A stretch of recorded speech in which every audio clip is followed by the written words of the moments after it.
So I filmed an entire 7-day sales bootcamp designed to help you master human psychology, sell with certainty, and become a highly paid remote salesperson. And I'm sharing the whole thing completely unedited here on YouTube because I genuinely believe sales is one of the fastest ways to change your income, your confidence, and your life. And too many people never get access to high-level training like this. So if even one lesson in this bootcamp helps you have a better sales conversation, land a role, or change the trajectory of your career, it's worth putting it out into the world. If we haven't met before, my name is Brooke Triplett. I'm the founder of She Sells, where we've helped over 3,000 women start high-paying remote sales careers. Personally, I've been a remote closer myself, and I've used sales to help scale my own business to multiple 8 figures. I've seen firsthand what happens when someone learns how to communicate, influence, and lead at world-class level. In this first video, we're diving into our pre-call mindset and connection because before you even learn scripts, objections, or closing techniques, you need to understand the foundation. Let's get into it. Welcome to day 1 of the 7-day bootcamp. I'm pumped. I'm very excited. In case you couldn't tell, I couldn't stop dancing. I'm puffed. Like I know. I need to catch my breath. It's been like, I've just been dancing like a crazy person backstage here. We had a few tech issues, so apologies guys for the delayed start. But you know what? The theatrics, the drama, we're all about that. Yeah, we realized that we didn't know how to work Zoom like a minute before start time. So we made it. We're here. But we've got a doozy, guys. A doozy. Yes, we do. So firstly, guys, I am blown away by how many people are in this room. 339 women. That's crazy. In this room. That's so good. Can we just take a second? 343. 343. It's leaving. Here we go. They're back. They're back. All right. No, they went up. Did they? I thought they went down. No, I said 333. Oh, here we go. They're coming up. Guys, thank you so much for being here. We promise the next 7 days is going to be amazing. We're going back to the basics. Oh, yeah. And the reason, I don't know where to look because if I look here, it looks like I'm looking at my computer, but I'm actually trying to look at you. So I'll look up. Okay. Yeah. This is distracting, actually. So we're going to go back to the basics because mastery is found in the basics. And I want to reiterate this. I really want this to land because we've been reviewing a lot of, how many calls have you reviewed in your lifetime? Thousands. Yeah, thousands. And I would be the same. And we often miss basic things that we need to actually hit in order for the sales to land. So this is going to be fun. We're making sales great again. Making sales fun again. Yes. Great and fun. Yeah. There's nothing better, guys, than making money, but doing it with people that you enjoy with and doing it in a fun way. So, yeah, with people that you love. And sales can be fun. It doesn't have to all be doom and gloom. It doesn't have to be so serious. It can be fun, especially when you're good at it and you're making a bunch of money. That's what we want to get you to. So who's here? Who's here? Just a show of hands. Who is here for the full 7 days? Like, let's see. We want to see not a drop off of numbers. If anything, we want to see increase in numbers. Hell yeah. Get amazing. Physical and virtual hands. Yes. Get 'em up. If you've committed to coming to these 7 days, then please make an effort to show up because we have some epic prizes to give away. We've got $1,000 worth of cash prizes. We're giving away some AirPod Maxes. I'm feeling super generous. So who knows what's going to come out over the next 7 days. But all we ask is for the energy. We want you engaging in the chat box. We want you asking questions. We actually have Jess Hood in the live audience here. So she's going to be reading out comments to us. She's going to be letting us know what you guys are saying in the chat box. So we've never done anything like this. We're usually on stage. Can we just appreciate how good this looks, by the way? Yeah. Yeah, it's so good. How good's that? We got our own sign made for this, guys. I'll do a shout out to Jellen because, she organized this, but my vision has come to life. So, I'm very, very, very excited to be here and excited to bring you some magic over the next 7 days. Now, just before we go into that as well. Yes. So, which is already amazing to see everyone do it. But guys, we want as much of these things on the screen, those love hearts coming up, claps in the comments section, emojis, all the good stuff. Look at that. Ew. So feedback, guys. Feedback is good.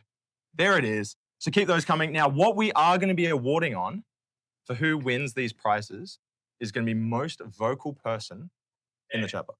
To an extent. That's going to be a something that it's going to put you on the map. Wow, he didn't tell me that. It's going to put you on the map. The squeakiest wheel gets the oil, they say. So be vocal in the chat box. Jess is monitoring it, so don't make her life too easy. And reactions, guys, emojis, okay? If I say something that's absurd, emojis, right? Brooke says something that you definitely agree with, emojis, but be active, guys. Also, we want to introduce you to the DJ who is sick. His name is Dennis. The Dennis. Yeah. Yes! It's supposed to come in. I'm not the DJ. DJ's over here, guys. There he is. There's the DJ. Dennis! Oh, this is giving a radio show. I love it. It is. I love it. Yeah. Oh, yeah. Dennis yes. getting the call up. Dennis, how do Yeah. you feel about coming to Australia? Yeah. Okay. Guys, we have some big announcements that we're going to make as well. I want to like rein in some of this energy now because otherwise the whole session is just going to be us pumping up each other and talking about how amazing sales is.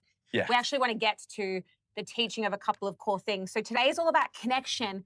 And this is more important than what most people think. We're often told that connection is just about, the chit chat, the rapport building, but it's actually so much deeper than that. So I want you right now in the chat box to let me know if you were to define sales in one word, what would you say? Drop it in the chat box. Let's hear them. Let's read some of them out.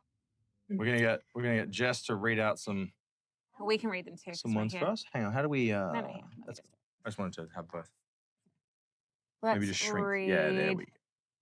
Yeah, what do we got? What do people think sales? What was the question again? Oh, connection. Connection. There we go. What is connection? Oh gosh, I can't even. What do we got? Change, love, What do we got, service, Jess? communication, trust, growth, leadership, present, evolve. Nice, love that. Wow. Okay, amazing. Jeez, I can't even read it. It's too fast. The fact that these Growth. are all coming through and they're all exactly right. The thing is, I mean, how would you define sales? Okay, so Well, announcement number one. announcement number one, which I've been seeding this thing for a while now, so I don't know if it's too much of an announcement. But guys, I am writing a book. It's happening. Well, I should say I've actually kind of written a book. Yeah. It's just it's V1. It's a draft, but I do want to read out a little excerpt, which that is a hard word to say, which I realized today. But I'm going to read out an excerpt of the book, which is my definition of what sales is. And like I said, if you do agree with me or you don't agree with me, let me know in the reactions. But here it is. So, sales is arranging the conditions as objectively as you can to make a good outcome the most likely result for both you and the person you are talking. That is sales, okay? I'm gonna give you a little example. So let's think about a world-class restaurant, okay? So when you eat there, the dish tastes like art, right? But the reason that kitchen can send out the exact same perfect plate 1,000 times a night isn't art. It is a recipe. Exact ingredients, exact temperature, exact timing. They took something that looks like magic and they made it repeatable. That is the whole game. I absolutely love that. And everyone in this community knows how much I love an analogy, how much I love a visual representation of something. So we're going to run with the restaurant theme tonight. We're all going to be chefs because this is important in order to make magic. And we're talking about a real world-class dessert here. Let's go with dessert. You need to follow a recipe. So we have a bunch of ingredients we're going to go through tonight, but it all starts with the chef, right? You are the chef. You are the chef. I'm the chef. Everybody listening is the chef. And this is all about pre-call mentality. So we're going right back to even before your potential client gets on the call. We want to talk to you about a couple of things that is so important, so crucial, so things that you can do in real time to recalibrate the nervous system without needing to take hours and hours and hours to do so. Anything you want to say on that? Well, I want to say, guys, we are here to obviously have fun, but we're also here to learn some stuff. And we are going to swear a little bit. So if there's any kids that are in the vicinity, guys, please cover their ears. But we're here to learn some shit, all right? So what I would urge everyone to do is pull out your call flow. Hopefully you guys have got it printed. Whoever's got it printed, hold it up. Let's see it. See anything? I'm assuming you guys are holding up your printed call flows. We got some. All right, cool. So get on your call flows, guys. You'll see it from the very left. That's where we start our creation of our recipe, all right? So as Brooke very well described there. Eloquently. Very eloquently.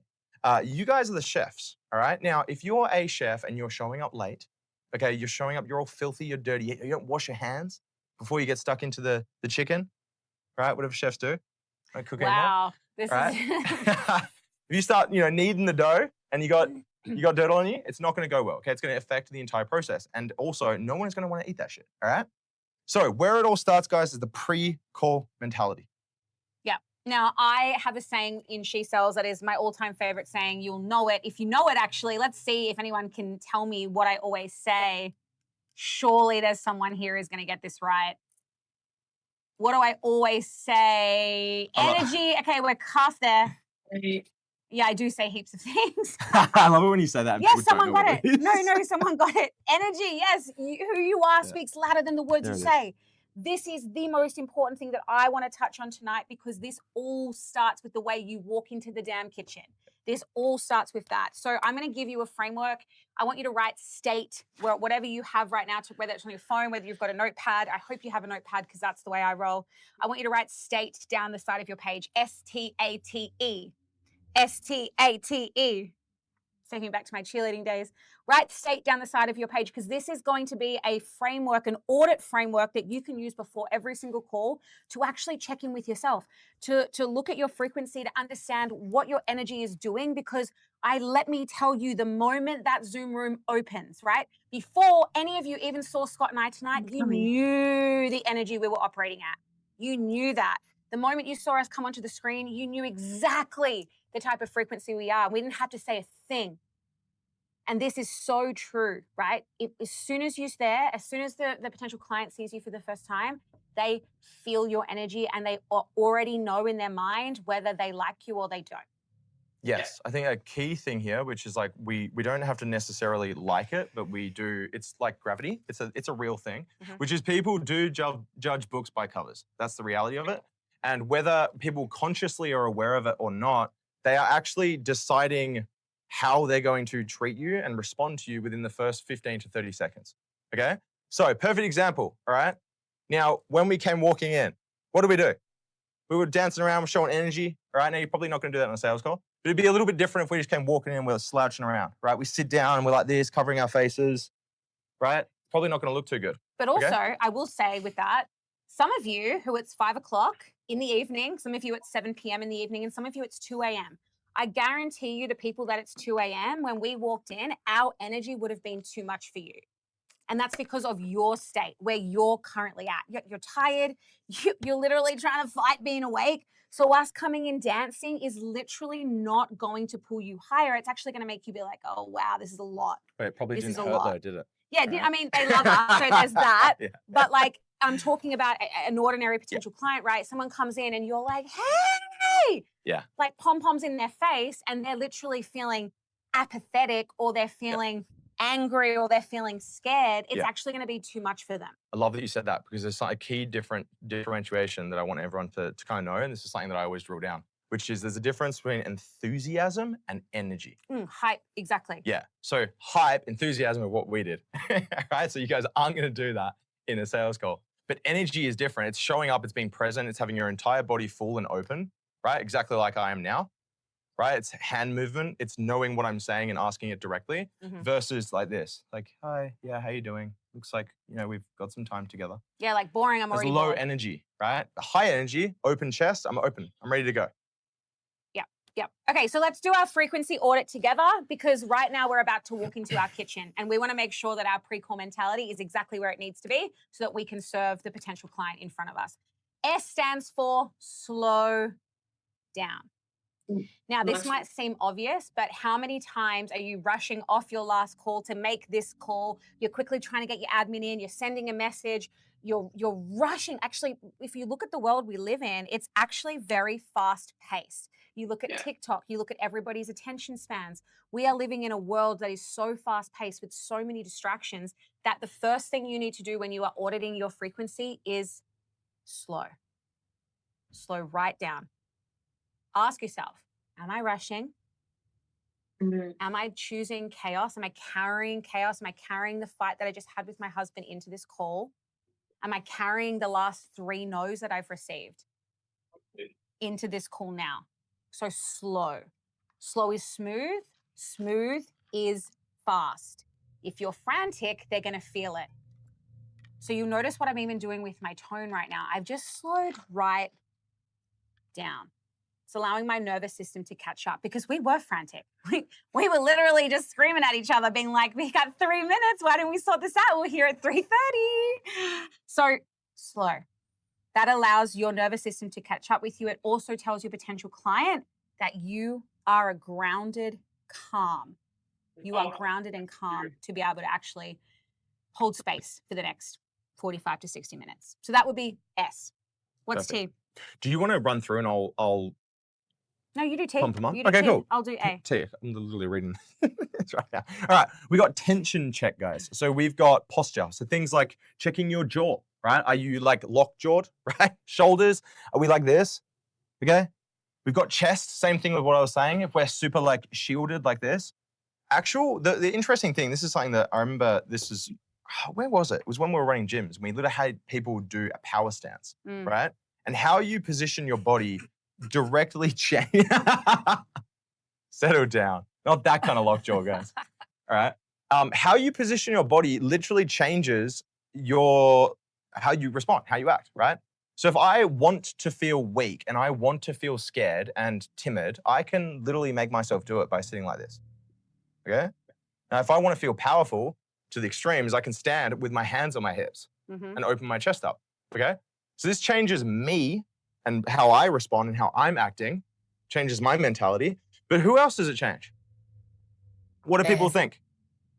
Right? Have you guys ever seen Matthew McConaughey in an interview? That guy is so relaxed. He's sitting back. He's got his leg kicked up. And how relaxed he is, it gives you, well, for one, it shows that he's confident. He knows exactly what he's talking about. Okay? So we want to bring that same energy into our sales calls. Right? So check your posture. Posture is everything. Check the framing of your cameras. Good Lordy, guys, please. Oh, please. Do not have the camera staring up your nostrils. No one wants to see what's up there. It's not a good look, okay? So positioning of camera is super important, all right? I'm a big fan of rule of thirds. So basically how I'm standing right now, I'd probably be a little bit lower, but it's like eye level at like the first third, right? Chest at the next. That's kind of the golden ratio right there, okay? And hands visible. That's a big one, okay? If you have hands under table, guess what people are thinking psychologically? Or subconsciously. Yep. Where are his hands? Let me ask you a question. You guys walk down a dark alleyway, someone puts their hands in their pockets, what are you thinking? What are they reaching for? You're thinking, oh, Am I shit. about to get killed? This guy got a shiv? What's happening? Scary, exactly, suspicious. You cross the road, right? So that's the thing. Hands visible, once again, subconsciously, is trust, okay? People aren't worried about what you've got going on, okay? Also, one other thing, I'll continue on this. Blurry backgrounds. No bueno, guys. Yeah, I say this a lot. And I still see people with blurry backgrounds. I rather see a real home behind you, even if you're in your bedroom. Like, I rather see that because I immediately be like, okay, I can trust this person. Otherwise, again, subconsciously, I'm going, what's she got to hide? Yes. What is she hiding? Like, why is she blurred out of background? And I'm actually then trying to focus on what's behind the blur instead of actually focusing and being present in the conversation. So remove the blur. If you're in your bedroom, just make sure your bed's made. Remove the blur. Guys, drop remove the blur. What's wrong with that? Remove the blur. Remove the blur. I love it. Remove the blur. There it is. All right, no more blurs. So guys, no more blurs. Okay, once again, blurs, just think, what is this person hiding? Okay, you are better off having a shitty background than having a blur. Okay, and the good news is if you have to use a blur, just move. That's it. So rather than blurring, just move your camera slightly so you have a better background. You are remote change facilitators, meaning you can sell from anywhere. You don't have to have a desk set up with 5 screens. Like, you can actually go and sit on your couch and sell from there if that's really what you want. Just a white background. Just put a white background. Just a wall. That's fine. Yep.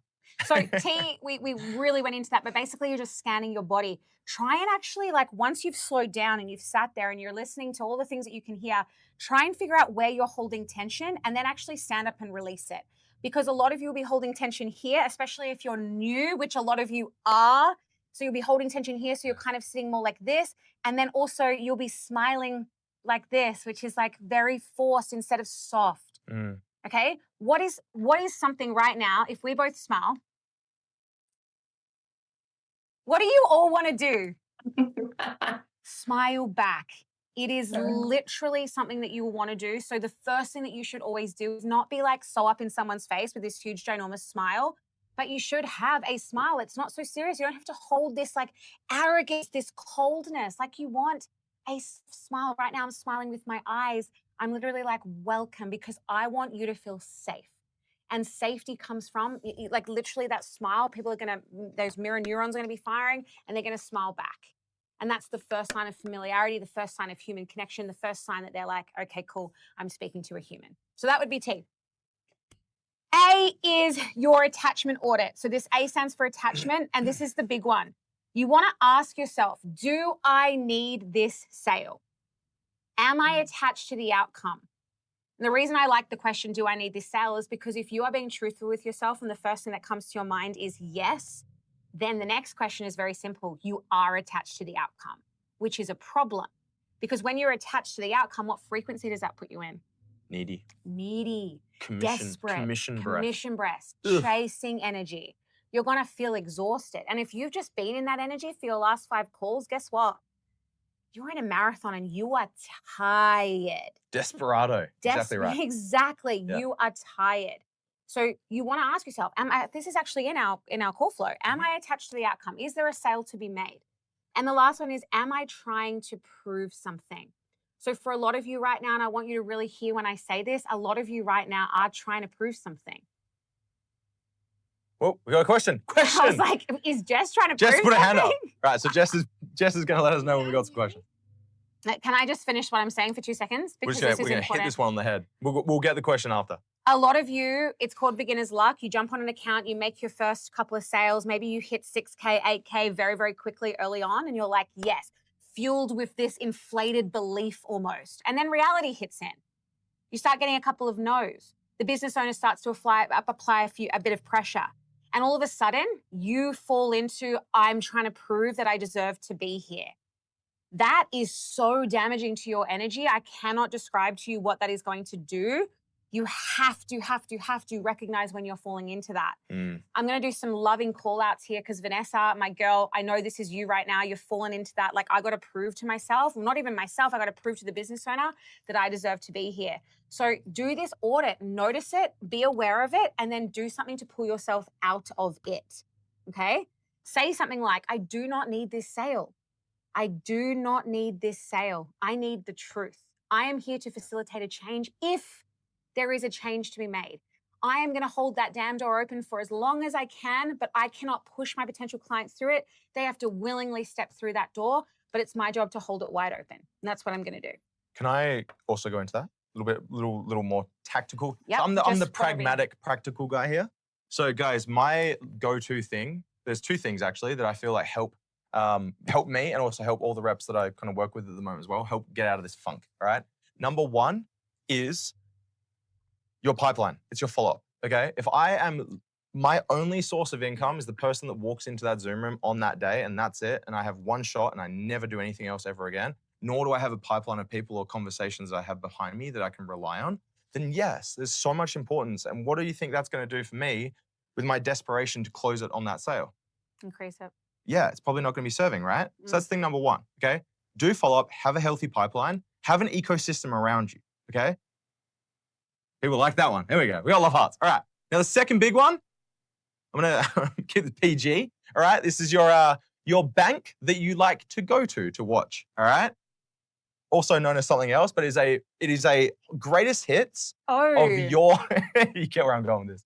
It is your greatest hits Dirty boy. of all of your best sales, okay? Do this. Next time you get 5 no sales back to back, whatever it is, okay? Go to your greatest hits, your bank, okay? Watch 10 sales of you absolutely crushing, getting piffies. Watch 10 of those and let me know if you still feel like shit, okay? So a much like nicer way to put that than wank bank is you just need to remember. I didn't say it. Well, like say it. others did because you were very much them. insinuating it. I would just say zoom out. So like literally zoom out. You're so focused and so zoomed into what's happening in that very moment, in that day, that you forget the bigger picture. I love that. Love it. Question. What do we have? You just want to call it out, Jess? Yeah, you can just tell us Just and bring it we up. can repeat. Yeah, just call it Well, out. we can repeat it. You get, yeah. Does being attached to the emotional outcome of your client also count? Just as like a negative? Yes. Okay, so the question was, does being attached to the emotional outcome of your prospect, potential client, also, what was the ending question? Also count. I think it's being Also like, count. Yeah. They're basically saying that if you're attached to the outcome of the client's emotional. Ooh, I like this. Okay, cool. Yeah. Also, tell them there's so many things if they have a question to direct message me. Okay, cool. That's actually smart. So guys, if you have a question, can you just send it to Jess Hood? Because like the comments are going so wild that we can't actually keep up with how many questions are in there. So if you have a question, because that one was really good and I want to talk about that as well, then you need to direct message Jess, just in Zoom. You can just go new chat, Jess Hood, ask the question. Okay, so the question was, is being emotionally attached to the outcome of the client in the same thing? Yeah. So, I mean, that kind of goes into the next one, which is T, which I'll kind of go into as well. Can I just quickly say one thing on that? Sure. Okay, you'll say T, but I just want to talk about this really quickly. If you are emotionally attached to the outcome of the potential client, I want you to look in the mirror and seriously ask yourself the question, am I trying to people please by being emotionally attached to the client's outcome? Because for me, that is a sign of you remembering who, like, you are the prize, right? You have what the potential client wants. Now, in saying that, you should never have to push someone to make that decision. They need to be willing and have enough courage to make it for themselves. So if you are emotionally attached to them saying yes, I think there needs to be a bit of shadow work done there, because I truly believe then that you would actually be people pleasing because you would want them to say yes, which in turn I'd be like, why are you wanting them to say yes? Is it actually because you are attached to the outcome? So I would suggest looking in the mirror and actually figuring out why are you emotionally attached to the outcome of the potential client? So yes, and I'm also going to go another kind of layer deeper on that, which is like, remember, and if we go back to the definition, guys, selling is arranging the conditions as objectively as you can to make a good outcome, the most likely result for both you and the person you're talking to. Mm-hmm. So when we look at it through that lens, what is that? It's like I've been bitten by something. When we look at it through that lens, guys, it's like you should have a little bit of that energy because you want the best for your prospect. But this is the best thing about sales and just business in general, guys, is the best thing for your prospect is for them to make a decision. Now, the whole process that we do is to arrange things so that they know with the full clarity that if they move forward, they are going to get a positive outcome. Okay? So when you look at it through that lens, I am a big fan of making sure that you actually have their You have to what's have best for them. you have to have Yeah. their best interests, but I don't think you should be emotionally connected to whether they say yes or no. That's the opposite of I think detachment is much more powerful there. Yes. And what I always like to hang the hat on, right, is like how well you've ran the call to the point where they have all the clarity and enough to be able to make that decision. That's what I feel like you should be able to hang your hat on. That's my thing. Yeah. Okay. I think because if you are attached to the emotional outcome of somebody else, it's also it means you're taking on a lot of their problems, you're taking on their pain, which you really shouldn't be doing. That to me is desperation to some extent, because you're really taking everything on. You're making it mean something about you, and then you're going, well, I need to save them. I need to rescue them. That's people pleasing behavior. And so they need to know at the core of this that no one is coming to save them. The only person that's coming to save them is them. You can give them the path, the tools, the perfect everything, but they need to be the ones to recognize I am the person who's in control of making this decision. That's the big one. Oh, we got another one. We've got to follow on from it. Where is the line between empathy and attachment, though? I feel like you can. So that's. Oh, okay. The question is, where is the line between empathy and attachment? You can 100% have empathy and not have attachment. I would say a better question there is, what's the difference between sympathy and empathy? Because sympathy to me is more attachment. Like you're like, oh, please let me hug you, let me rescue you, let me save you, which is giving sympathy. Whereas empathy is understanding them, right? Which is always what we want to do. We want to give empathy, and especially in connection. We want to make sure we have high levels of empathy. That doesn't mean that we are attached to the outcome of the potential client. The big thing that you don't want to do as well is you don't want to make their problems your problems. No. Because then you're taking on the responsibility to change it. And as Brooke always says, which is one of her famous sayings, which is like, no one is going to come to save you but you. So if we take on too much of their burden, we make them our problems, we abdicate them of them having to own their problems. Is that putting them in a powerful position to change and solve it? No, and you also got to ask yourself, once, let's say you do get them to a position where they're like, okay, I'll do it. You know what's going to happen from that point on? They're going to continuously need that push as opposed to being intrinsically motivated to push themselves. So please, I really urge you to not be emotionally attached to the outcome of your potential client. You do want to do what's best for them, of course, but you want to do that in a detached way, which means I am okay with making the sale or not making the sale. I'm okay with you saying yes or no, but I'm going to make sure that I drive a decision today. Okay, let's park that one there, but that's some great questions. Really good questions. Good vetting of questions, Jess. Well done. Yeah. All right, let's go to T. We have truth/intention, which intention starts with an I, but hey, here we are. Right, Okay? it does start So with that. asking, why am I here? This is the one that I always like, okay? So this is something, what we just went into there, guys, which is all about perception and intent, okay? Ooh, it's a little twinge in my back. This is a Robert Greene thing. So basically, like, human beings are really, really good at smelling out and whiffing out shit, okay? So if someone is bullshitting you, people have a very good bullshit radar, okay? Now, let me give you an example. I am high-fiving my broskies, and I'm like, oh man, I'm gonna close this next sale, and I show up into the room. How do you think that will be perceived, and because of how my intent is? I saw the SpongeBob emoji. I was like, geez, really? Yeah, it's probably not great, right? Now, if I show up and my intent is, wow, I really want to do the best thing that I possibly can in stacking the chips in their favor to make the best decision because they have the most clarity so that they get an outcome that benefits them, what's that going to do to how my intent is and how they will perceive me? Much better. One is in service of who? Me. And the other one is in service of them. Okay? So, to understand, right? This is another one. Big fan of Stephen R. Covey, 7 Habits. If you haven't read it, is it 7 Habits? Daily. Of highly effective people. Yeah, That's what it is. Good Lord, it's been a while since I've read that. All right? Which is all about understanding. So it's the saying is, seek. Good Lordy, understand before trying to be understood. Something like that. Paraphrase it. Like I said, it's been a couple of years since I've read the book. Okay. But basically what we want to do, guys, is we want to make sure that we understand them first, truly, before we try to get them to understand us. Okay? Mm-hmm. And then the last one, guys, is E for energy. This is the final part of the audit. This is what energy am I bringing into this call? What energy am I bringing into this recipe? What am I trying to create? What is that energy? And you want to choose intentionally here. So you get to choose. Am I bringing in a calm energy? Am I bringing in a grounded energy? Am I going to bring in a warm, a certain, a present? Would I buy from this version of me who's about to show up into this room? Would I buy? Would I enjoy the dessert that I'm about to make with the energy that I'm bringing into this call? And that is the last part of your audit. So what we're going to do is we're going to take a bit of a dance break, and I want you to self-audit yourself. Self-audit yourself.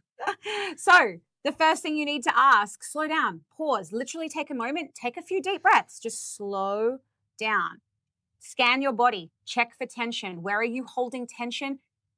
Dance it out, release it. We're all going to do it together. Guys, we want to see dancing. Yes. Right? A is the attachment audit. So this is the biggest one. Ask yourself truly, do I need this sale? Am I attached to the outcome? What comes up for you when you actually speak your truth there? T is the truth intention. Ask, why am I here? What am I here for? Why am I here? Am I here to understand, to serve? What is it for? And then E is energy. What energy are you bringing to this call? What energy are you going to bring for the next 20 to 30 minutes in this call? Let's go.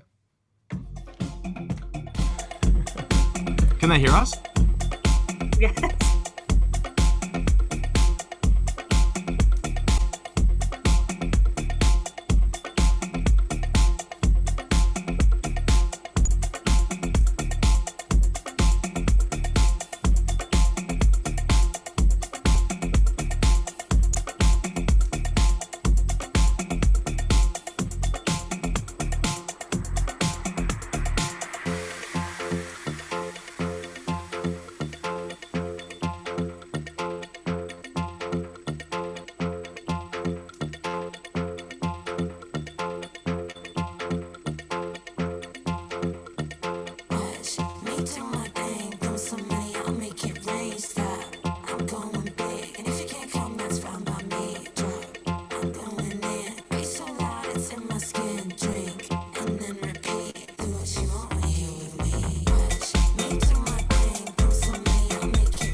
How's that? Yes. You get to All right, shake out guys. some of that energy, guys. Some of that 2 Ash, a.m. where's energy. the R&B though? All right, drop your frequency in the chat, guys. Let's see it. What are you operating from when you did that audit with yourself? What was coming up? Motivated, yes. Awake, love it. High on life, relaxed, energized, good. This is how you self-audit in real time. This is how you recalibrate your nervous system in real time. This is how you stop bringing in the last 5 no's to your next call in real time by just allowing yourself 60 to 90 seconds before every single call to do this audit. All right, so we're in the kitchen. We got clean hands. What's our first ingredient? So the first ingredient, guys, is connect. Who would have thought? It's connect. Okay. Tomatoes. Tomatoes. Yeah. Guys, we're Right. doing a dessert. I don't know about you, but I haven't had any good desserts with tomatoes in them. I'm sure they'll come out with them. A fusion somewhere. But we got connect, guys. The first piece of the puzzle, the first ingredient that goes into our concoction. Mhm. Okay, of stacking all the ingredients in the right order. All right. Mhm. So This is my Let's- personal favorite part of the call because I feel what's the like most important? well, it is the most Literally is the exactly most right. important part. People think they lose a sale because they don't know how to handle objections. I would actually Yep. argue that it's because you have a poor connection with your potential client. What So- do you do when someone wants to show you an objection? What do you do when you do their call reviews? No, What's the first thing you go to? I go to the very start of the call. Hell yeah. They- Every they- single li- time. Every single time. In every call review, people are like, "Oh, can we see the objections?" I'm Yep. like, "Why?" Because let me tell you, the reason you have those objections are because of what's happening Yes. in the first 3 minutes Yep. of your call. Any call review I ever do, and like any of the She Sells closers in the chat will vouch for this. First thing we do is we watch the first probably 2 to 3 minutes of the call, and then we start going to the stages. But how you show up dictates everything Everything. downstream. Okay. Everything. If you're, hey, show me some objections, and you're showing up, you're weak, you can't challenge them, and then we go to the front of the call, guess what? Showing up weak, can't challenge them. All right? Yeah. That's where we start everything. The nervous system defines the buying behavior. So you have to, your one and only job in connection is to ensure that your potential client feels safe. And I need to clarify this because a lot of people sometimes ask me like, what do you mean by safe? Like, I'm not going to rob them. I'm not going to like bring out my, The shiv that. Yep, the shiv from earlier. I'm not doing any of that. I mean, safe as in they need to feel like they're who they are, their identity is not being threatened. Yeah. So you're not literally being like, you are safe here. Yeah. Please don't do that. That's weird. That's weird. And that would actually create an unsafe environment because no one wants to hear and see you be weird. The Yeah. feeling of safety comes from your presence. It comes from literally the space that you are providing, the energy that you've actually come. It's through the warm smile. It's through the open body language. It's through the certain and calming nature, the grounded certainty that you've actually showed up to this call with. That is how you create a safe environment. Yeah. Remembering that your brain is 90 seconds, I believe. Mhm. 90 seconds, it's scanning for threat. Mhm. So the whole time in the first 90, and maybe it's less than 90 seconds, but it's scanning for threat. Is this person, can I trust them? Yeah. Am I safe here? Can I speak my truth? Can I be myself? Is there familiarity? Can this person lead me? Like these are all subconscious questions that are being asked. And if at any point in that first 90 seconds, they decide, no, I don't feel safe here, guess what? You're going to have a tip of the iceberg conversation. Your dessert's going to be shit. Yeah. Shitty, cold. You got to think about how people because the reality as well, guys, is that salespeople are not necessarily perceived in the best way. Okay. So people always use a lot of correlations between like a doctor and sales and trying to show up the same way. The big difference in that is that when you go to a doctor, like there is like people aren't like, oh, here the doctor's here to screw me over, right? But the reality is that over long generations from people before us that did it in a very icky way, is they have kind of created this, I guess, perception of how salespeople are. So we have to remember that. So when Brooke's saying make them feel safe, it's not like they're pull out a shiv, all right? But the reality is that like you aren't in that same bracket of how they're viewing salespeople and how everyone in society can view salespeople. Mhm. So. And we don't spend enough time talking about connection. We all just think we're really good at it, and we are. At every single live event I go to, I do the red string exercise where I get you to talk to a stranger and just connect with them. And I ask them, was that easy or hard? Everyone's like, that was so easy. The connection was really strong. I ask them why the connection was really strong. They have no idea. So yes, we're really good at it, But imagine how much better you can be at when you understand what actually drives a strong connection. And that's what I want to go through with you now. It's how do you actually script connection? Because for me, connection is something that comes so naturally, but because I understand how to connect with someone, how to make a safe environment. So for instance, what's your 5-step framework in Connect?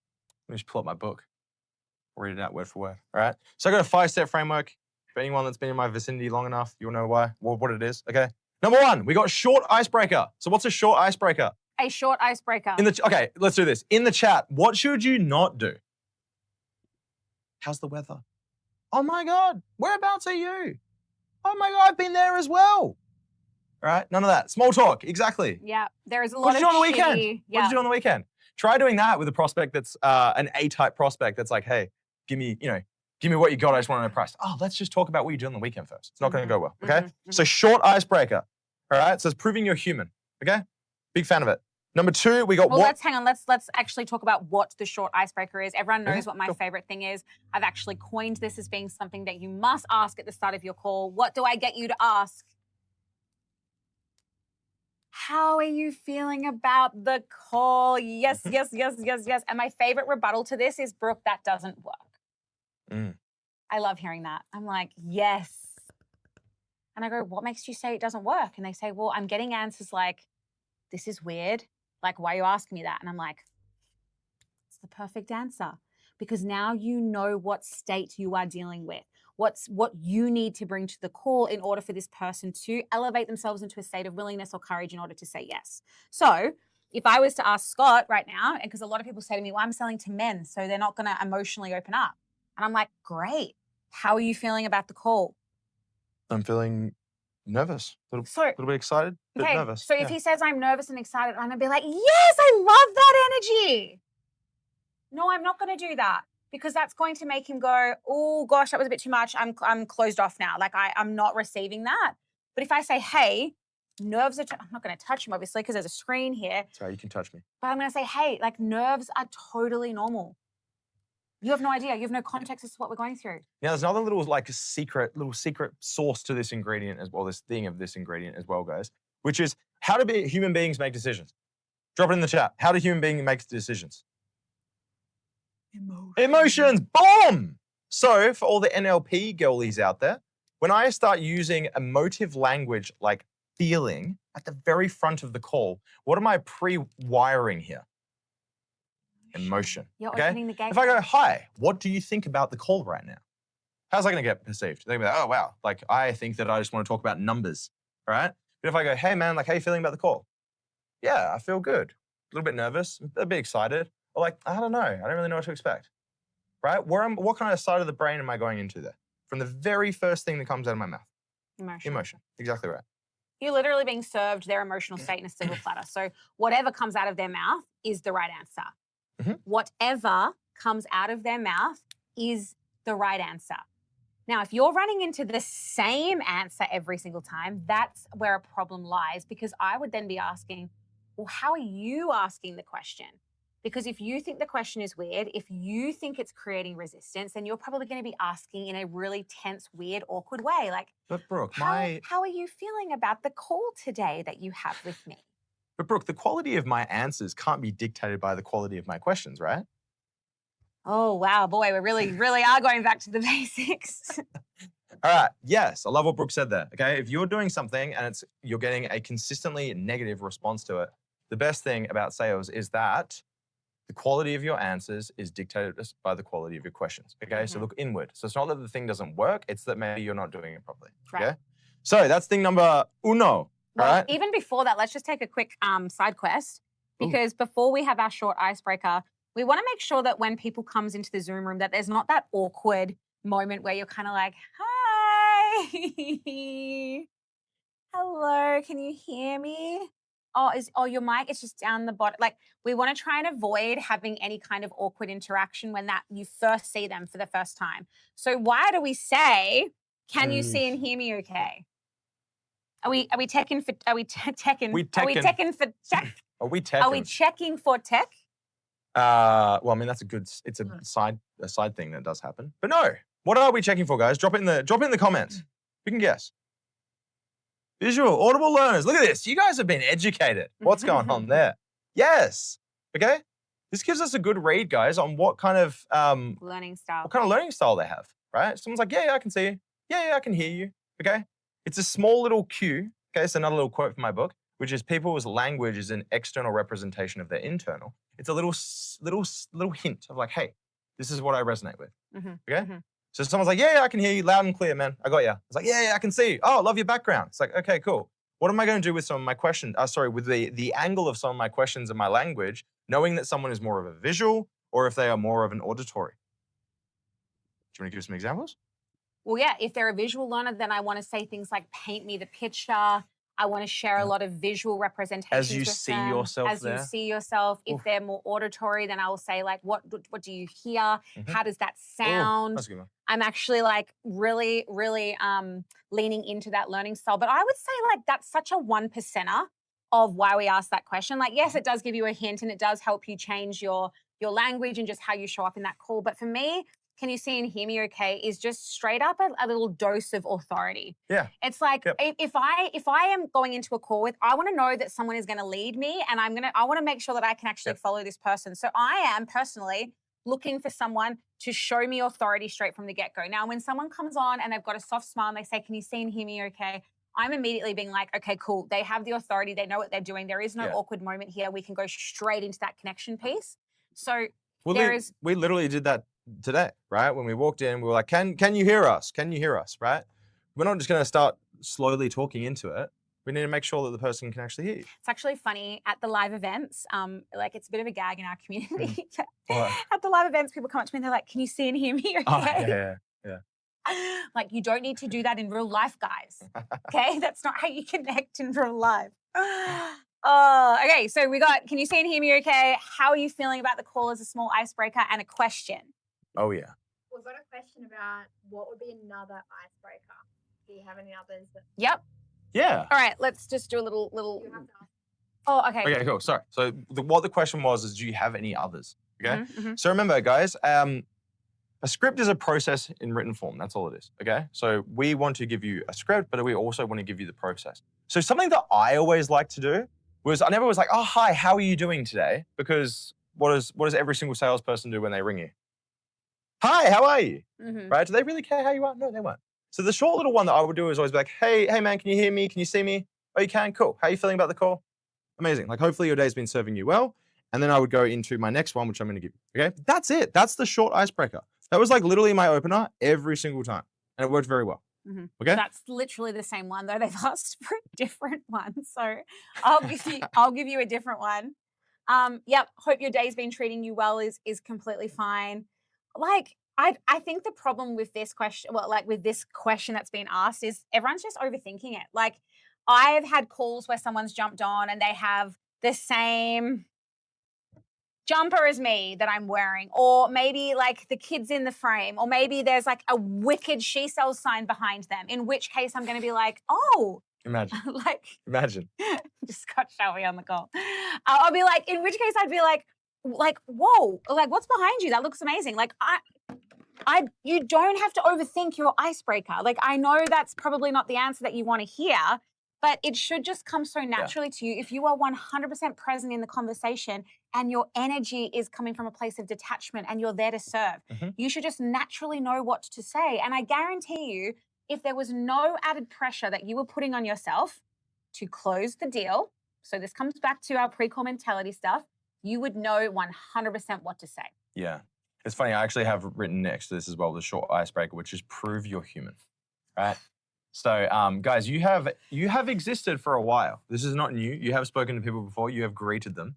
So look at what you do in real life and go, okay, cool. Is there any negatives in what I do? So am I breaking some of the rules? Like, every single person that you meet in the real world, you're like, oh my God. And you're super enthusiastic because maybe try and, adjust that slightly. But just be you, okay? And once again, don't be weird, all right? I got another one. We've just got a set up question about what about when you're over the phone? Great Love that. question. Love that. Yeah, cool. So this is a little bit more like nuanced. Oh, sorry. So what the question, God damn, I keep getting that. We need to get your mic next time. So what the question was is when you are on a Setup. like when you're doing a triage call and the person can't hear you? This is a good question. I used to do a lot of triaging. So I'm a big fan of not saying, hi, how are you? Don't ever do that, okay? Because once again, every single telemarketer across the history of time, what do they all say? Hi, is that Tim? Hey, Tim, how are you doing today? What goes on with people's mind right there? They're like, oh, yuck.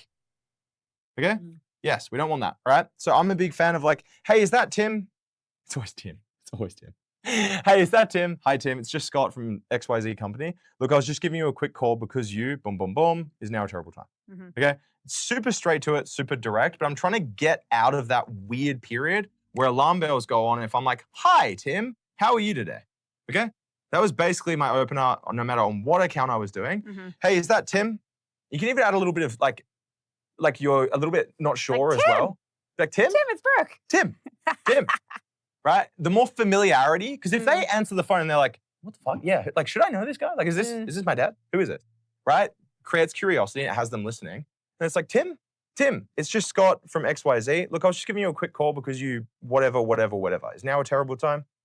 Okay, there's a little bit more nuance in there. I love that. Is now a terrible time because they're going to be like, well, it's not terrible. Yeah, because once again, guys, human beings are more easy. It's easier to say a no versus a yes, right? You walk into a room, someone's like, hey, can I get you a drink? What do you always say? Nah, I'm good. And you're like, ah, shit, I'm actually thirsty. Yes, I do want one. Well, at the moment, I'm saying yes, please. Hell yeah. And a share. Actually, speaking of drinks, that's a little bit late. That's all good. Okay, so does that answer the question? Yeah, we got one more last. Okay, cool. What about when you're in connection and you're just getting like, yep, yep, direct. They're very direct and they're just being like, yeah, I can see you. Yeah, I can hear you. Yeah, I'm good. Yeah. Okay, cool. So the question was, what if you're in connection and they're being just like a little bit blunt, like right? direct, very like, yep, I can Well, hear I you. think there's yep, I can hear you. So I'm a big fan of not thinking that every single prospect is out to get you. I think that's a very like bad way to look at sales. So a lot of the time, guys, people aren't trying to be fuckheads to you. They just don't really know how to respond and how to react. So I'm a big fan of like give people benefit of the doubt. So if someone's a little bit short to me, it's like, cool, I'm a stranger. You have no idea who I am. And like, I have a bunch of these calls, but you've probably never had one. So like, of course you shouldn't really trust me, right? So if someone's giving me one word answers, I'm just like, okay, cool. I got to work this. I got to work with this person to gain their trust a little bit more. That's pretty much it, guys. Once again, it's not rocket science, okay? It is just giving me a buyer's blueprint of the person that I'm dealing with. So I might have to spend a little bit more time, right, in problem and situation to gain their trust. But I'm not going to change my process. No, because remembering they're still scanning to be like, do I trust this person? And like, you know, if you then start to mirror them in being blunt and short back, you know what's going to happen? Oh, yeah. Exactly. You're going to go head to head. And then there's going to be this power battle, this power dynamic. So like, I am a big fan of giving them something good to mirror, something so good that they cannot refuse to mirror it. So someone's being super cold, like, yep, I can see you, I can hear you, yep. Then I'm just going to continue doing what I do best. And I might tweak my questions slightly to be like, hey, I want to make this call as productive as I can. What's the, you know, what would be your ultimate outcome to have been done by the end of this call? How can I make this call most productive for you? Or you can just be like, hey, did someone piss in your coffee? Like, or was it me? If humor is your thing, like go for it. I think also just being like, that does work, by the way, guys. That can work, all right? Yeah, but not if you're not like funny. You can't. Not if you can't pull it off, all right? You can't just be like, did someone piss in your coffee if like you're not a funny person. All right, let's move on. We got number 2 because we have really stuck on number 1 here. So number 2 of our 5-part, which is what the call is about. So I'm a really big fan of this, which is naming why you're both here. Okay, so what this looks like in real practice. Hey, Brooke, so it looks like we booked some time together now about possibly getting some help in whatever. Is that right? Yeah. Cool. All right, it's that simple. Now, that can be in whatever industry, whatever thing you're selling, whatever it is. So what does that do, Brooke? What does it do? Well, okay, so firstly, Scott and I actually spoke about this before because I'm not a massive fan of that. And the way he explained it to me, I was kind of like, okay, yeah, I can see why you like that. I guess where I'm coming from is, for me, you go from being a human and connecting and all of a sudden you go, and then you're like, it looks like we have some time booked together to discuss the possibility of blah, blah, blah. And you just go into that robotic script mode, which I cannot seem to see women break out of that cycle. They really just go into that script mode. So I am a massive fan of changing and tweaking that language. Like now that I understand why it's there, I'm like, okay, cool, it's important. You want to let them know like why they're actually in that call and why like you booked some time with me, like you did that. But I don't think the whole like, it looks like you've booked some time with me today. It's just fake. I don't like that. Yeah, 100%. And like, it's not how I said it. You did. But look, the main thing that we're trying to do in this, guys, is we're trying to re-establish like who's come to who for help, okay? Because remember, they have entered your office, they've entered your room because they have their problems, and you have the solutions. You're the gatekeeper. You're like, hey, I've got all the stuff right over here, okay? So there's a few things that it does. Number one is like, firstly, it establishes the purpose of the call, right? Which I do this in every single meeting now, not even in a sales call environment. But I'm like, hey man, like, looks like we got a meeting now about going through, the finance. Is that right? Yeah, okay, cool, we're in the right spot. Okay, so it establishes why we're here, gives context to everything. And then the language that we get to use as well, which is like, hey, so it looks like you booked some time in with myself, right? Or like we've got some time booked together. It's collaborative. There's a lot that you can do there with the languaging, which shifts the dynamic of like, oh, I'm so grateful that you've booked in some time with me today. Yeah, please stop saying that, guys. Thank you for taking the time today. I review a lot of calls where they're like, I really appreciate you jumping on with me. It's like you're handing over your power right there. Like, oh, here, just take my status, take my leadership. So like, if you're saying that, you need to go to your bank, right? You need to watch some more, get some more confidence, get some more authority, and then you need to show up a little bit different, okay? But yes, don't like, okay, you guys hearing that, did that sound a little bit needy? Did it sound desperate? Did it sound like you're a professional that knows what you're doing? Cool. Yes, it doesn't, all right? I think a lot of people say actually. Well, it's because I said I did a negative and then drew a positive. Yeah, okay, cool. Anything all right, else we on that? are literally running out of time, so I want to quickly get through the rest of these things. Number 3, guys, we've got homework review. So this is we could get in the weeds big time here. But generally, guys, in a sales call, in a sales process, there is something that gets sent. There is something that is the prospect has resonated with, gone through, whether it's in the marketing, whether it's something that you've sent in the sales process, whatever it is. I like to geek out and stuff, but I'm not going to get too into it. But there is something that they have consumed, which you have sent them, which helps pre-sell, okay? Gives context for what the conversation's about, helps make them solution aware, which is going to be some stuff that we're going to cover in some future episodes.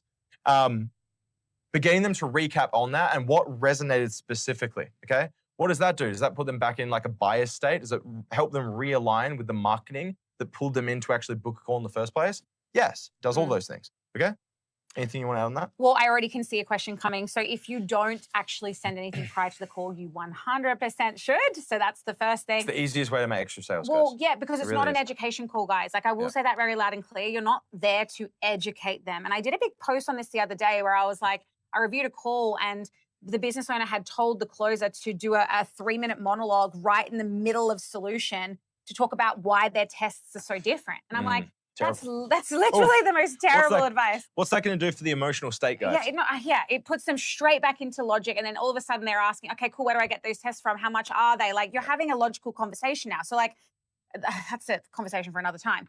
But my point is here, if you don't send them anything before the call, make sure you do. And if you don't, for whatever reason, then you can still ask them, what was it of Brooks or what was it of the property development thing that you've booked in through that actually made you want to be sat here and having this chat with me?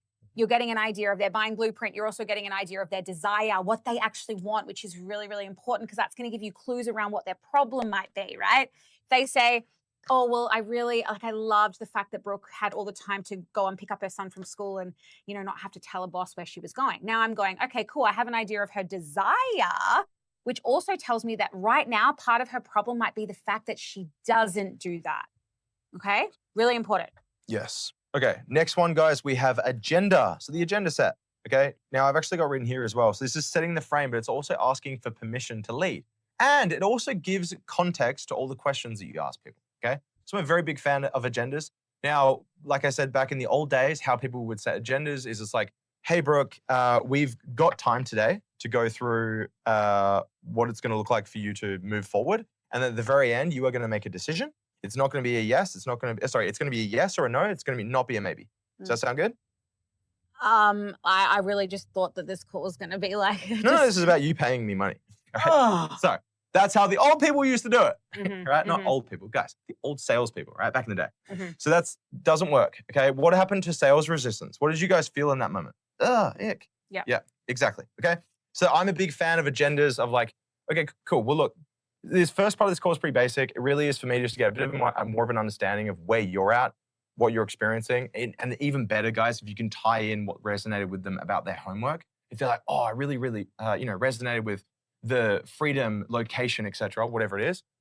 Look, the purpose of this call is really just to figure out where you're at now, what you're looking for in terms of that location freedom that you mentioned, potentially what's holding you back. And then towards the end, if things make sense, I can walk you through what the next steps would look like. Does that sound good? Yeah. The agenda really creates safety. It's really important that your potential client knows what is coming up in this call, and you want to add that specificity to it too. So if you know that you're about to have a conversation with someone about what they're currently doing for work, what they would like to get out of this, like actually put some of that specificity into the agenda, because being unpredictable and your potential client not knowing where to go next in the call is only going to give them some resistance, and it's also going to make them feel like constantly in fear, like because the unknown. They're like, what's coming, instead of being like, oh, I know exactly what's coming. So the predictability will lower the nervous system resistance there. So make sure you actually do set that agenda. Yes. All right. And the last one we have, guys, which this once again is contextual. If there is a 1 call or 2 call, if none of that makes sense to you guys, it's all good. You will learn eventually. But generally, if there's been a 2-step process, even if it's a DM team, so someone's been, or you've been DMing, whatever it is, there should even be some information that's been sent your way from marketing when they put their hand up and they book a call. There will usually be something that you can rely on or recap going into your thing. I'm a big fan of that as well. So what this does is it shows that you know them, and it also opens up the door to go deeper, okay? So let's suppose Brooke is my setter. Imagine that, right? Brooke's my setter. She books me a call, okay? I go, hey person, this is the agenda, sound good? They go, yes. I go, amazing. Now look, I had a good conversation with Brooke. I know you spoke with her yesterday. She mentioned that you're wanting desire, but at the moment you're struggling with problem, which I think she mentioned is causing a little bit of pain. Tell me more about that though, just so I understand. Yeah. All right. And then we're straight into current situation. So one thing I do want to also say is, guys, is never assume attention. You never want to assume that your potential client is able to give you attention unless you secure the time it's going to take. So one thing that we didn't actually mention in that five-part framework is you want to actually make sure they've got the 45 minutes set aside, or the 60 minutes, or the 30 minutes, and never assume that they do. Actually ask them, hey, we've got 45 minutes set aside for us to go over this. Like, do you have that time? That's going to be really important as well, to make sure that there is no other distractions. They're not going to midway through be like, oh, actually, by the way, I've got a meeting to run into. You know, for the next 45 or 60 minutes or 30 minutes, whatever it is, it's just you and them figuring out whether this is the right thing to do. Oh, I actually this is a really cool, so for one, people will they'll give a cap, or they'll tell you that they have a hard stop potentially as an escape route, okay? Put yourself in this position. You are going on a Tinder back in the day, right? And you tell your friend, hey, I'm going on a date. If I send you a message, can you please ring me and act like it's an emergency so I can bail, okay? Anyone resonate with that? Anyone done that before? Okay, cool. So that's what prospects can do when they go into a call with you. They're like, yeah, look, I've got a pretty hard stop in the hour. I'm gonna have to get out of here. Now, what that does is allows them to kind of hedge themselves, where if the conversation is going not good, they don't want to be there anymore, they're like, shit, I do actually have to go. Now, this is actually something, this is why I love, this is just this is a process that you guys have. You can make it yours. This is from one of the girls on the team. I can't remember who it was, but they were basically like, they liked to clarify what the person had if they did say they had a hard stop. So it's like, oh, yeah, no, I've got a hard stop on the 30th. They're, oh, what do you have? Oh, I'm just walking the dog, okay? If it's something that's not as like, oh, I literally have a meeting on the time, the reality is when you actually have a really good conversation, that perceived hard stop suddenly blows out, and they're on the phone with you for an hour and a half and they're ready to go. Okay? I like asking that. Like, well, what do you got? I thought that was so smart. Yeah, I love that's that. It was really like, good. oh, what have you got on? Like, oh, budget battle is starting. Oh, yeah, I got to cook dinner. It's like, oh, Yeah, can you just take me with you? But if they're like, no, I got to go pick up my kid. Like, he's going to be like sitting there waiting for me, right? That's a logistical stop, okay? So you get to make the judgment call if you're like, oh shit, okay, well, I can't get that done in 30 minutes. Maybe reschedule, whatever it is.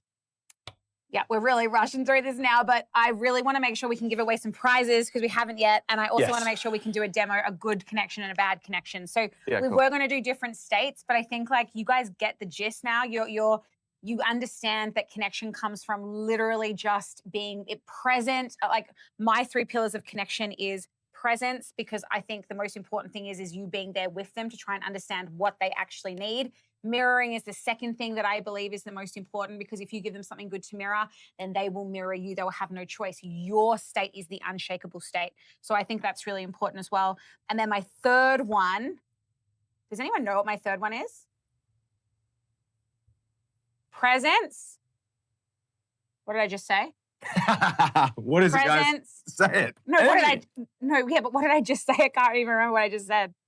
Presence. You weren't even listening. I wasn't Mirroring I'm a and guy. curiosity. Curiosity There is it my is. third one. How curious can you be about them? Because the person who's the most curious ends up winning the game. So let's do a role play. Okay, cool. Let's do it. Ring, ring. All right. Hello. Are you be the salesperson? Yeah. Okay, I'll be Okay, salesperson. okay. All right. Hey, is that Brooke? Wait, am I doing Well, let's Zoom do or it so they can see our face. Zoom or phone? What are we No, doing? no, Zoom. Okay, so all right, cool. Log in. Okay. Beep.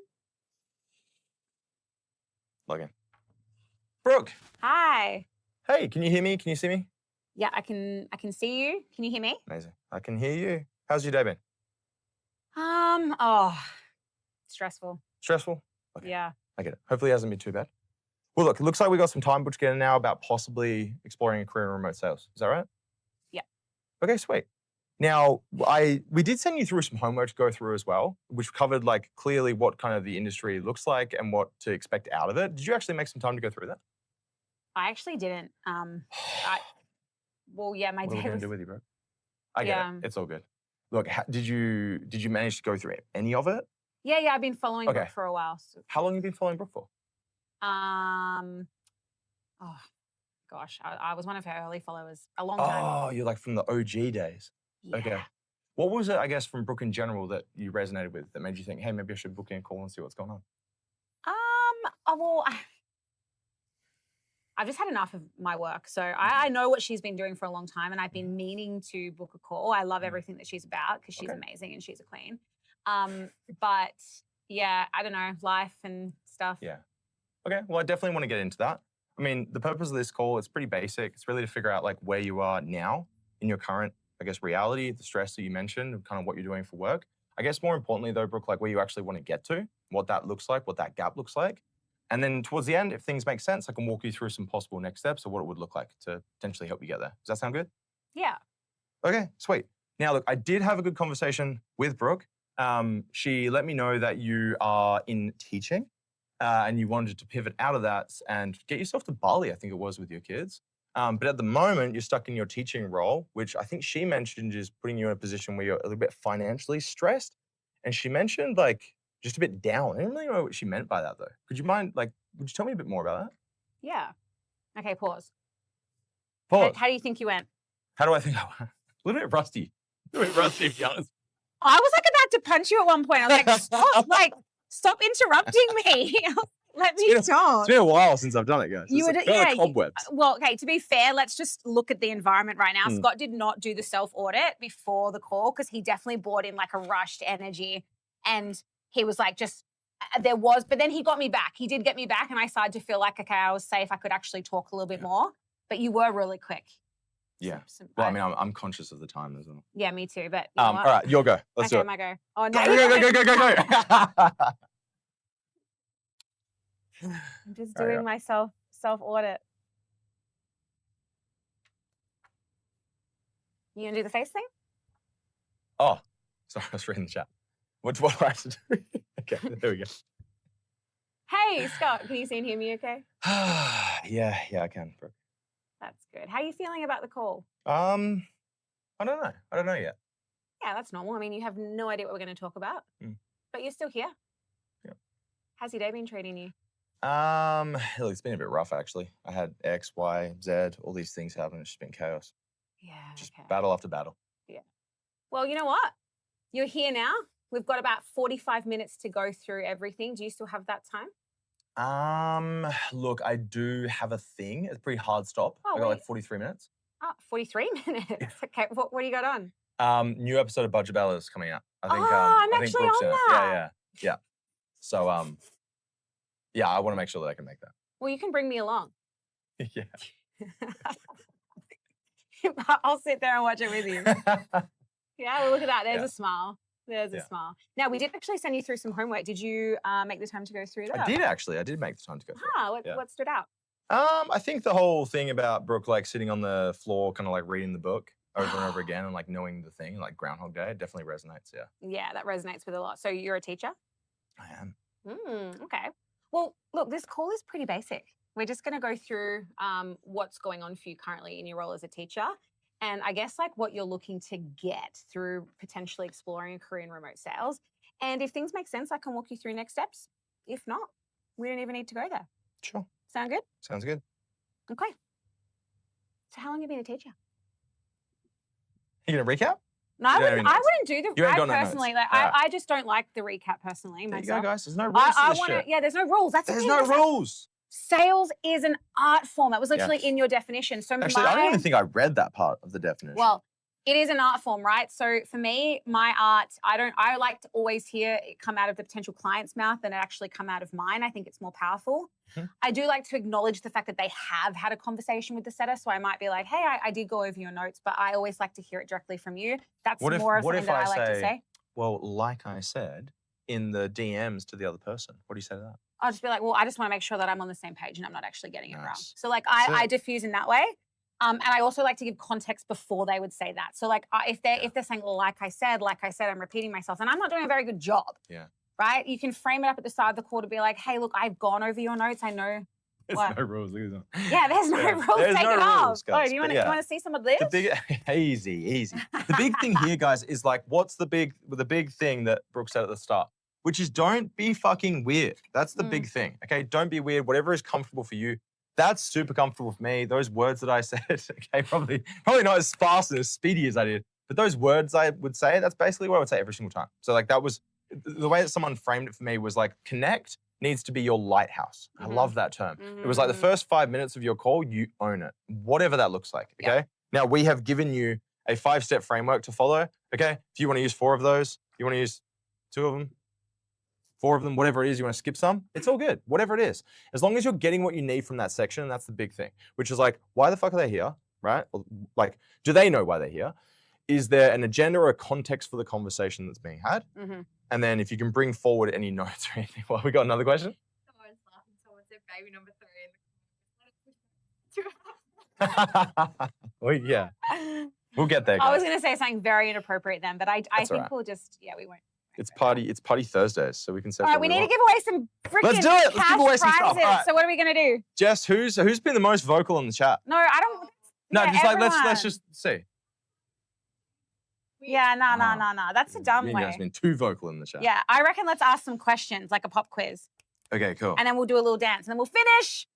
Thank you, everyone. Gosh, as if we were going to run on time for this. 6:20. yeah. Okay, all right. Okay, pop quiz. Let's go. Okay, what does state stand for? First person to put what state stands for in the chat box wins $100. No, I need it. No, I don't want it. That slow down is just the first thing. I want to know what state. Oh, who was that? Who was that? Who was that? Natalie! Natalie, you've just won yourself $100. Woo! Man, that was preloaded, ready to go, Natalie. Good job. Very, very It's quick. almost like you See? took notes or something. Present, listening. She did exactly what I asked. I love that. Exactly. Okay, your question. What do you want to give away? Okay, cool. What can I give away? What? Why are you asking me The that? AirPods? No, that's like a last Oh, that's day like a last thing. Okay, cool. How much did we Jesus, give away just then? I Cash. gave $100. You gave away $100. All right. Yeah. Let's give away another $100. All right. Oh, what was my definition of what sales is? Come on, Natalie. I already written that one down. That's wow. Oh, here we go. We got some. And like, guys, paraphrasing, I'll accept. Wank bang. How dare you? Chef and kitchen. All right, here we go. Boom. Who's that? Eva. Selling is arranging the conditions for good outcome for both me and the prospect. That's good. Oh. Well done. Well done, Eva. You have won yourself 100 big ones. All right, let's do one more $100. Jess, what do you think? A question we can ask everyone. Yeah. That's what it's all about. You're a clutch player, though, Jess. I know you can do it.